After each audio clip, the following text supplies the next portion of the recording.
राजा वीरेन्द्रको वंश विनाश नेपाली जनताका कारणले भएको होइन। नेपालको सबभन्दा सुरक्षित ठानिएको नारायणजी दरबारभित्र शाही परिवारका सदस्यहरूको भोट हत्या चलिरहेका बेलामा उनको वंश विनाश हो र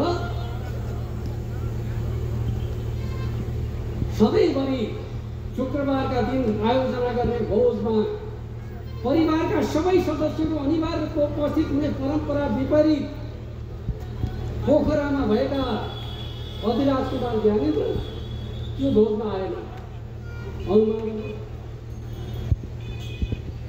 अरू सबै राजा वीरेन्द्रका सम्पूर्ण परिवारका सदस्यहरू मारिए, तर अधिराज कुमार ज्ञानेन्द्रको परिवारका कोही सदस्य पनि मारिएन। प्रश्न त उठ्छ त, नेपाली जनताले त्यसै प्रश्न उठाएका त होइनन् त। त्यति मात्र होइन, पोखराबाट फर्किसकेपछि मरिसकेको युवराज दिपेन्द्रलाई राजा घोषणा गरियो। तपाईहरु सबैलाई थाहा छ,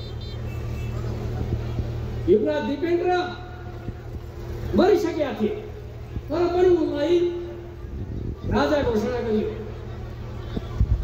त्यस पछाडि राजा वीरेन्द्रको उत्तराधिकारका रूपमा दिपेन्द्र राजा भइसकेपछि त्यो उत्तराधिकार फेरि सरेर काकातिर फर्कन्छ र नेपालको शाहवंशीय परम्परामा। त्यस अर्थमा उनी परम्परा विपरीत नै राजा भएका थिए।